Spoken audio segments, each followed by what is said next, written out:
again, friends, and you are my friends, and welcome to your Sunday evening's Talking Town. I'm your host, the Gov. Looking forward to discussing some Talking Town with you, Ipswich Town FC news. It's obviously been an international weekend, so not a lot happening, Matt, but welcome on, welcome all. Don't forget to subscribe, like, and all of that jazz. But how are you, Matt? Are you well? I'm good, thanks. I can still hear music. Is that a new thing? Man, just trialing it. It's an international break. I'm just trialing it out. Why not? Yeah, I'm all good, thank you. Well, we had a good evening last night, didn't we? With a few of the lads from Talking Town. We were out and about. We certainly did. We certainly Mean streets of Ipswich. Yes, the mean streets. Hey, it was a great night. I really enjoyed it. I thought it was a really good evening to get some people together that we've never really been in a room with other than with a microphone in front of us.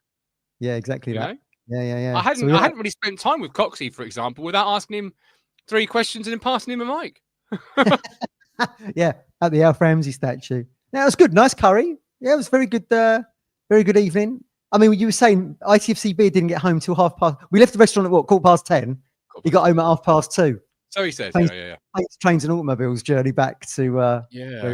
That's his story to tell, and we all look forward to him telling it. But it was a great night, and look out for the next one, which is going to be a members' night in December.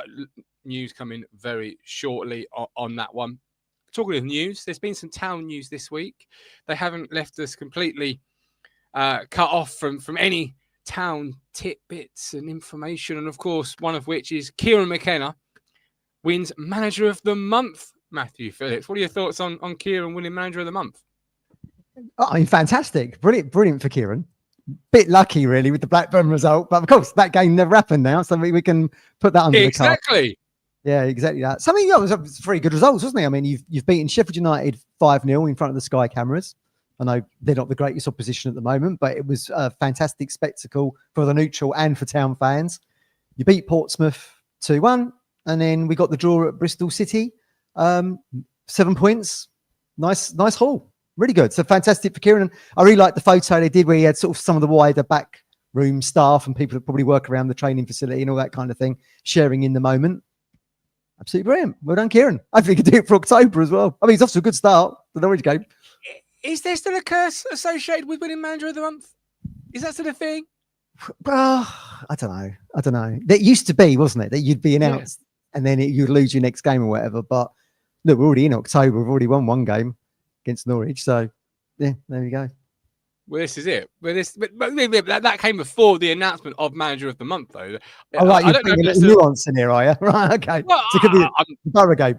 It's when they announce it, I guess. I don't know. Yeah. I don't know if that curse is still a myth that floats around winning that award. It certainly used to be. You're absolutely right. And I've seen the old usual social media messages about, town's best player was the weather and all those different things, because obviously that is the one game where a defeat was perhaps on the cards. We'll never know.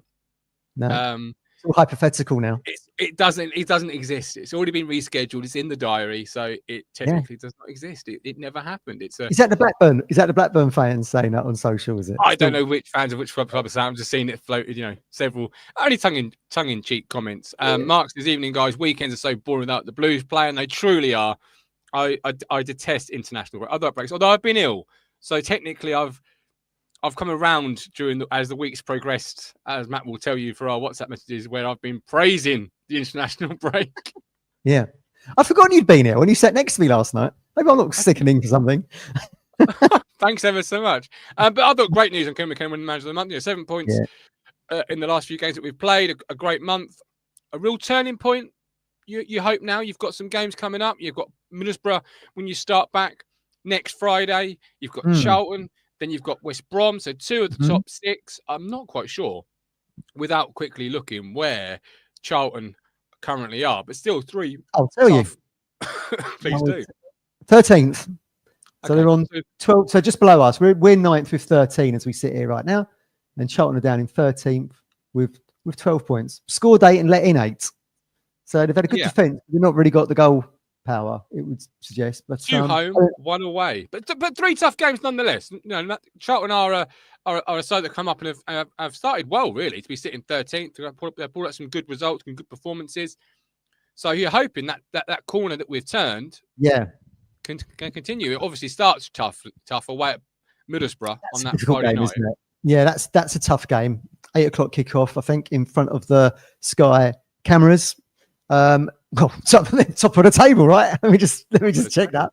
They're still there. Oh no, the second. Coventry are top, 19 points. Borough are second with 18. So yeah, I mean, look, good side. We will have to show a lot more than what we've done away from home this season in order to get something from there. I mean, I thought Bristol City was a good point in isolation, I guess. And then how did Bristol City follow that up at Ashton Gate? Lose 2-1 to QPR. So you think, well, QPR sitting in sixth now. You think, oh, was that a great point after all? Could we have done more? Could we have gone on and won that game? But I mean, look, we always say we follow the Mick McCarthy lead, don't we? It's take every point to Bristol away from home, isn't it?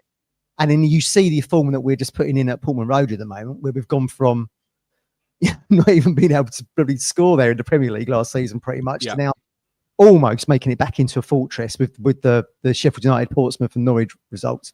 Really good. We've restored our confidence there, but still question mark on the away form. Like you say, Blackburn, saved by the weather. Bristol City, probably a good point. But again, I felt we overpassed in that game and didn't do enough. We conceded too cheaply. Again, the same goals we conceded against Portsmouth, near post header. And Preston, of course, we lose 1-0 with the penalty, didn't we? So there needs to be an upturn in what we're doing away from home in order to gate crash top 6 and then hopefully top 2. Yeah, no, yeah, and the away form does need a sorting, much sooner than later. It hasn't been particularly great away from home. At home, we've been good, where most of our points have come from. In fact, majority of our points have come from home games. It's the away form. Preston away, that defeat. Blackburn, despite it never really happening now, it wasn't a great performance. Yes, you can cite weather as a problem, but it's still on the balance of the weather and both sides. We weren't bottom better than Blackburn on that day. Away form, we're in the bottom 3. There you go, exactly. Thank you very much. Played 3, won none, drawn 2, only lost 1, but we've only scored 2. And it needs addressing. It needs addressing. It needs to get better. And it's going to start particularly Friday. Really, it's going to continue making that upward climb and becoming a side that everyone thought, the bookies certainly thought in the summer that you were going to be. Khalid says, boys are gelling. You can see things are improving. Now away day victory starting Friday. Age says, be a hard game, take a draw. And Colin said, you can't build another squad in 5 minutes. No, fair point. But you can still perhaps have a sprinkle of different performances. Bristol City away, you mentioned that overpassing.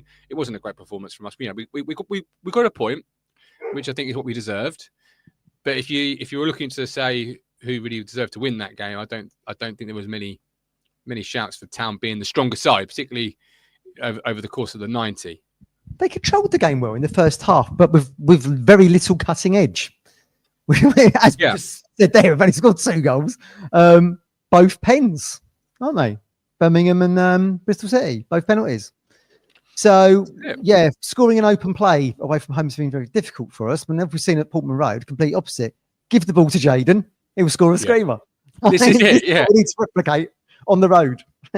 Yeah, we've looked very, they're absolutely right. And obviously Mark brings up the Charlton game coming up in between the Middlesbrough and West Brom game, where it says Erno Hernandez versus Nunez. Mark can't wait for that. Obviously, that was very documented when Nunez moved from Norwich to. Well, this is the problem now, isn't it? Because he gave it all the trap, Hernandez, didn't he? From the safety of YouTube. Now he signed the deal. Now the two could collide. Well, let's see if he puts his money where his mouth is. It'd be interesting. It'd be very interesting. Let's see what goes on there. Colin says McKenna will win it again in October. I hope so. Brilliant. Absolutely. And Madby makes a great point. What says, whilst Blackburn didn't take place, it has cost Greaves his place. Has it cost him his place, or did it give Kipre the chance to make a claim for the place? Is it more of a Kipre has performed at a higher level across 2 games than it is a Greaves lost his place because of? Well, of course, we've kind of covered this previously, haven't we? I mean, look, Greaves hasn't been great this season, unfortunately. We all want him to do very well, but you look away from home, gives away the penalty at Preston, gets sent off against Blackburn, that puts us on the back foot, and we're 1 down with the pen, etc., etc. So he obviously has to miss the game because the red still stood, even though the game result doesn't. the card does, the red card does. How does that make sense, by the way? It doesn't make sense at all, does it? It's like ludicrous because the goal's chalked off. Yeah, all other statistics chalked off. Yeah, but, other than cards. Weird, isn't it? I mean, if it was for something such as violent conduct, like you started a fight or whatever, certain ones you could put forward a case of they should stay. But in Greaves's, I agree. defence, Yeah, how I much agree, of that was weather? Now, I don't think any of it was weather particularly, but you could make forward that case when the game's abandoned, etc., etc. I don't know. Make it make sense to me. Make it make sense. I can't make it make sense. I totally agree with you. So he's had 2 funny performances there, like we say, Preston and Blackburn, and he is ruled out of the Portsmouth game. Kit Prey comes in, plays well, albeit I think people are glossing over the fact they should have cleared the Marlon Pack header, which was their goal for Pompey. He should have done better for that. As we've said before, I think he gets bamboozled a bit by Ivan not getting up at the near post either. So, I mean, maybe, both equally culpable. Of course, plays very well against Norwich.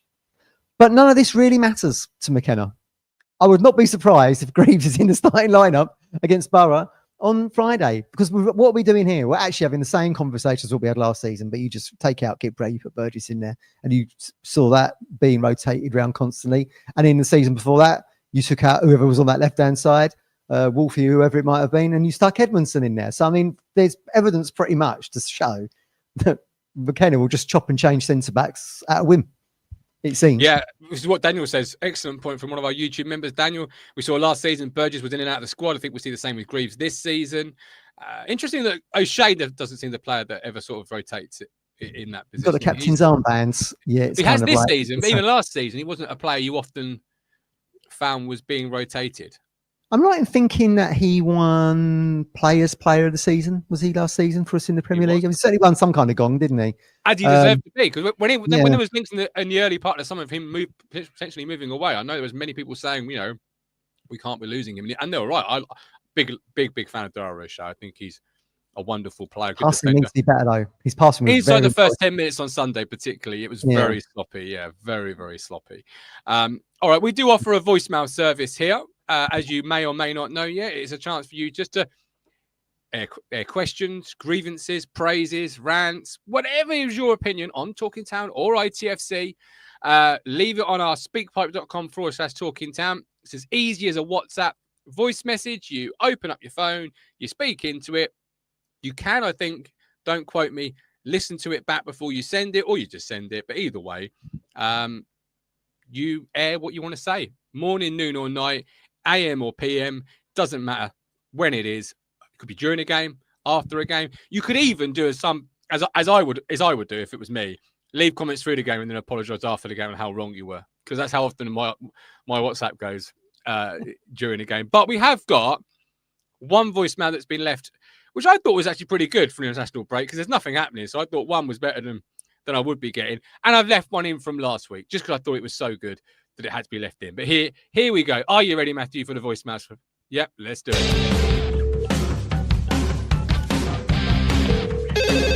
Yes, we have beaten them. We have beaten Norwich City after 16 long years. I have to say it. Delia Smith, Alan Partridge, Stephen Fry, Ed Bowles, the Coleman Mustard Men, the fine people of the Norfolk Broads, the Cathedral Choir, Admiral Lord Nelson, you great city of Norwich, your boys took one hell of a beating. Oh yes, one hell of a beating. Just wanted to say how much I enjoyed Monday's show with yourself and Matt and Ben when you were looking back over the East Anglian derby. One thing, though, which I didn't hear anybody mention as a particular benefit of the result is the way that it's effectively now given the squad and McKenna and the new team, it's given them a bit more space now because they've given us something that we've all wanted for so long. And that means so much to us. It's given them a bit more time and space to be able to, keep working on what they're doing, to try and build up the relationships and the fluency in the play that we haven't really seen in certainly in some of the away performances yet. Winning a derby goes a hell of a long way towards, winning the fans over and keeping them patient while they're trying to sort themselves out. So hopefully we'll see the benefits of that. over the coming weeks. We've got some tricky games coming up for places like Middlesbrough and Queen's Park Rangers, particularly. But hopefully, with the confidence that the home form's given and the lift that everyone's had off the back of the derby, they can go on and continue to get the away form to come into line with the home form. Excellent. That was David there. Appreciate the voicemail there from David. Yeah, really good voicemail, actually. Appreciate the kind comments about the show as well. I'll pass them on to Ben. It was a good show last week. But I think David's right there. Spot on. Breathing room, afforded on time. It's a lot. It's a lot in that one result, isn't it? Because of who you're playing. Absolutely. And we did say, didn't we, on the reverse side of that coin, could have all gone pear-shaped, couldn't it? You struggle against Bristol City, you struggled against Portsmouth, wherever it might have happened. You're going into the Norwich game without any momentum. You don't break the 16-year duck. As it transpires, none of those things happen, thankfully. And yeah, we're now in a really good space that has kind of taken the pressure, the early season, first month pressure off Kieran a little bit, where, as Colin rightly says, you can't build a squad in 5 minutes or whatever. So that has taken that pressure off, and now you're seeing players coming to the forefront. As we said on that Monday show, Leaf looks like he's getting back to the Leaf Davis of 2 years ago. Matasiwa obviously is the maestro. I'm going to start calling him. Orchestrating from the midfield. One thing I will say, I can't see Matasiwa getting through October without another yellow, given his record so far. So that'd be interesting to see who Kieran goes to, whether or not Jack Taylor, we'll come to in a minute, I guess. Will be in the frame for a start. He's been away with the Irish squad this week. I would probably lean towards Nunes and Cahuste being with Nunes playing the Matasiwa role and Cahuste playing the role he's been doing very well in the last couple of weeks. Agreed. But yeah, absolutely. And you're seeing the confidence of Philogene coming through. He gets the hat trick against Sheffield United. He scores against Portsmouth. He scores the worldie against Norwich. We're going to start calling it the all-time great East Anglian derby goal. So yeah, it all adds up to momentum that we can take into this month, and maybe Kieran winning Manager of the Month again. Fingers crossed. Touch wood. Yeah. And after removing so many players from the squad in terms of loans and sales, the departures of so many players that have given you so many good moments as an Ipswich Town fan, that have woven their way into your heart in all those different things as a fan, the emotional aspect of it. This was a new squad with lots of questions and lots of room to grow, etc., etc. But this is a massive, massive emotional connection now for this group of players and this fan base, which I think it's so desperately needed. It's not a promotion emotion. It's not one of those back-to-backs. It's not, but it is promotion emotion. I don't know how I come up with that. Thank you very much. Yeah, copyright that one. But it is you've beaten Norwich. It is for many fans, the first time you've seen your club beat Norwich. For many fans, it's the first time you can remember your club, because you were 20. You aren't remembering it. Let's be honest. You were 4 years of age. This was the moment, and this is why I said last week it's just a shame we're not playing this weekend. We needed to really build off the back of that and go again and all those things. But when you talk about losing players like Chaplin, etc., the players that give you the moments, this is a moment that this squad gave you. Yeah. And I love the voicemail there from David. And that's exactly what I want the voicemail to be, really. You got a funny comment from the person before. You've got an excellent voicemail afterward. We've had various different questions and different fan analysis and question marks coming in over the course of the last few weeks. A brilliant use of the voicemail. Love it. Keep them coming. Use the link on the screen. I think the important thing over that Norwich win, as David was kind of alluding to a little bit, really, was what did we say with the likes of Wolfenden, Chaplin, Broadhead, all kind of those players departing, Twanzebe. They were part of the back-to-back run. We were debating last night in the Curry House, weren't we? Would you have taken, if you could only keep one, would you keep Ipswich Town finishing 5th in the Premier League, all the back-to-backs? And everyone was pretty much united over the back-to-backs, wasn't it? And then you lose, pretty much. And then, and when you lose those players, suddenly you don't have that kind of impact and that connectivity with the new squad. They've given you that now with breaking the East Anglian derby duck of 16 years. So now we have something that we've had a shared moment, basically. And you've had Nunes doing the corner flag thing around the stadium. That shared moment. They've delivered it, haven't they? And then I'm seeing people just sort of listing players there, like Akpom. Let's hope he comes to the forefront. We're still waiting for Smodics to score at Portman Road. He's been with us about 18 months, wherever it is. So, now we want them to be able to come forward and create those moments. But we've got the foundation now. We've beaten Norwich with a new squad, with a new team. Onwards, hopefully. Yeah, absolutely. And Khalid's saying Hursty, Akpom, Smodics need to start hitting the back of the net. O'Shavis have done okay. Sorry, we had a good debate about Hurst, didn't we? Now, I saw it was up there. Was it Mabby who mentioned it earlier? Yeah.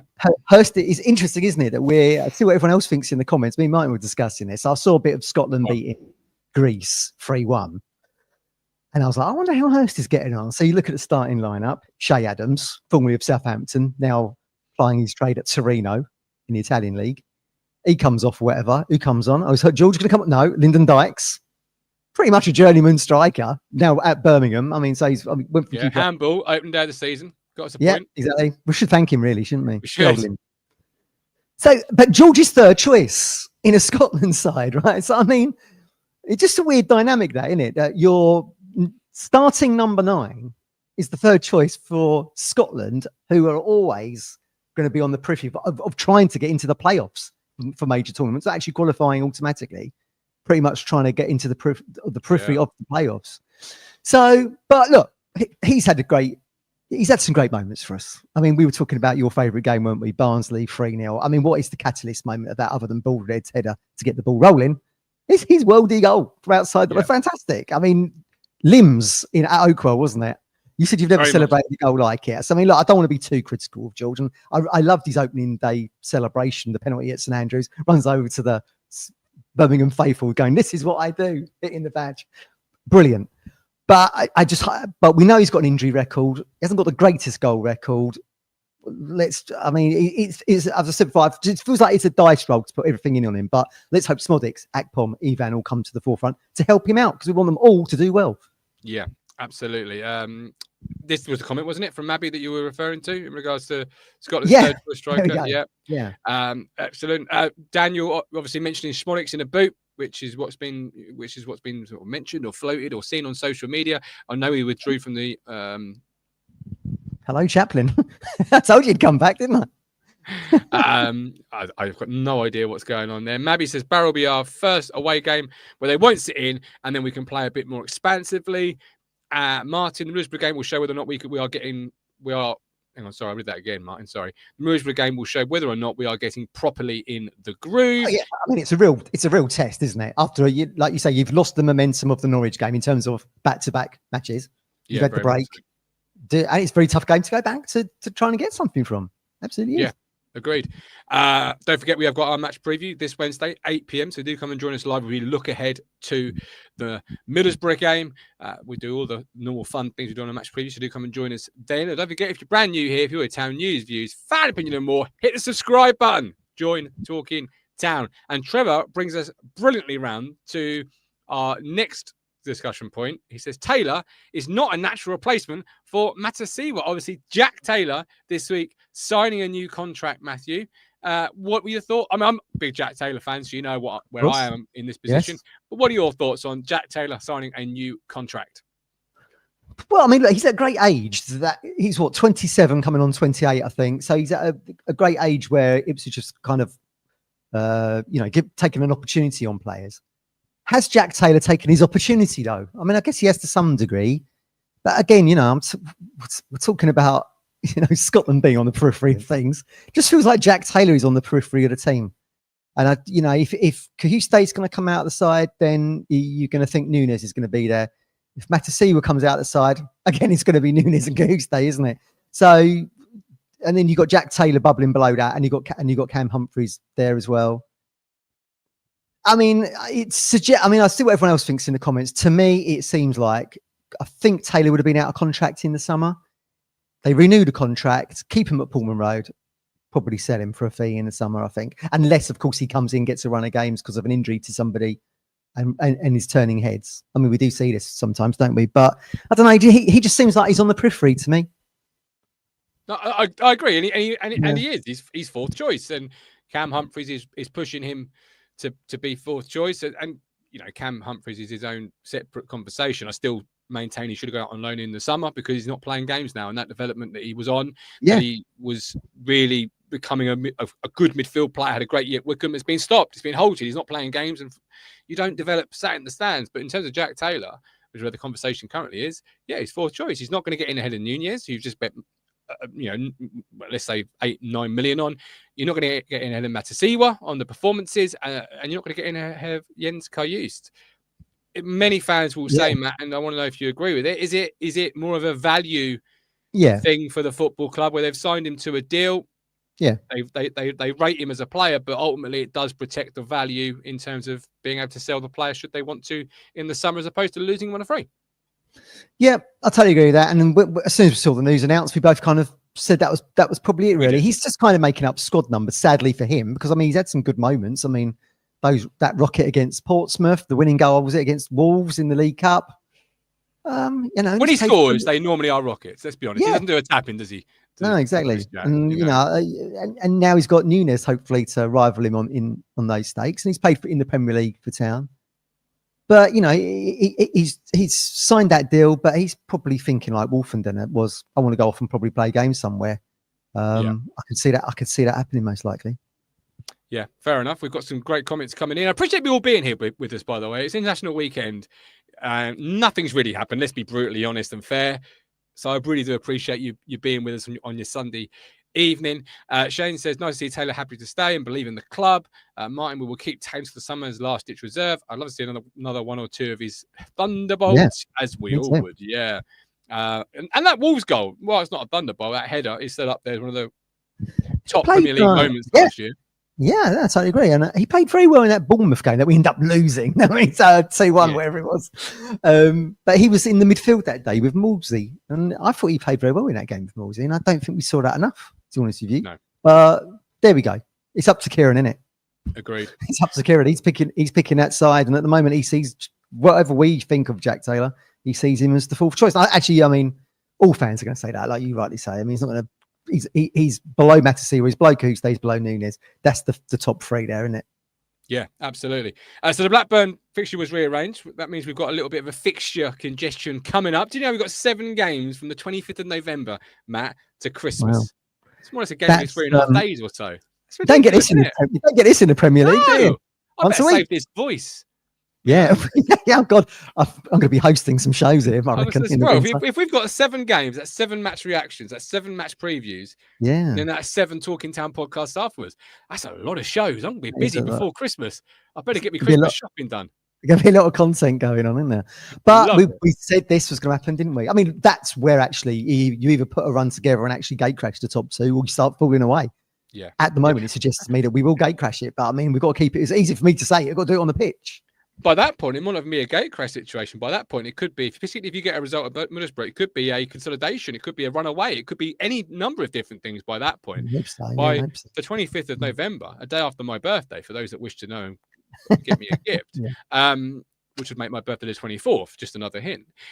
You've played a lot of games, but let's do a quick points prediction to finish off the show. Obviously, we are back again live on Wednesday, 8 p.m. So do join us then. But Matt, you've got 3 games to round off October. Do I think Borough? I think it's going to be very tough, but I think I'll take a point there, and I think we'll win both the home games. Got to be beating Charlton. We've got to beat West Bromwich Albion. We'll never hear the end of it from Chris, will we? So we've got to do that as well. So yeah, I think that's a great haul. Again, points per game average, 7 across. 7 across 3 games. Perfect. Keeps you in the mix there. Keeps you in the mix for the top 6. And as Colin rightly says, you beat Borough on Friday night, you're going to be 3rd. So, brilliant. You got 2 home games and an away game. So for maximum points from your home games and then a point, a 7. I would like 9. I know it's probably greedy. Oh yeah, I mean we'd love to, but I mean that's easier said than done, isn't it? I mean look, just look at some of the away performance. Look at some of the. I'm just basing it on the away performances we've seen so far, and at the moment we've had, as you rightly said at the top of the show, we've had no cutting edge, and the 2 goals we've scored have both been penalties. So we're going to have to show something more in an away game to get the points. Is Middlesbrough that game? I'm not sure. I mean, maybe it could be when we go to QPR at the start of November. I think that's the next away game after. But you see, I think Middlesbrough, and I don't know, they might be a bit more willing to go open, expansive, maybe. Free flowing. Because they may think with their form and their squad and their start that they can really hurt us. And that might be a game that suits us. more. I really don't know. 25 minus 1 equals 24. Thanks for the maths lesson. No problem, Martin. We are here every week with the maths. Talking maths. As long as it's basic. Colin says 9 points from Colin. Mabby says got to go for 9. Look, let's see. Let's do it. Let's see. Let's just see what happens. I'm looking forward to seeing what the Middlesbrough game starts with. Let's get a good start, and then you can see where you go from there. Charlton on the Tuesday, West Brom on the Saturday. We'll have a match preview with Chris Hall coming up. That's always fire. It's going to be fire, that is, yeah, absolutely. I mean, look, he's doing all right, Rob Edwards at Borough, isn't he? Goes in there after that disappointing season, or starting the season with Luton that ends up them getting relegated. And now Matt Bloomfield's left Luton, hasn't he? He's gone now. So yeah, he's doing all right at Borough. But the sooner we get back up into that mix, the better, I think. And you can only go on. You're only as good as your last performance. We were fantastic against very below average Norwich team, but you can only beat what's in front of you. So yeah, let's keep the momentum going at Middlesbrough. That's absolutely that's the hope.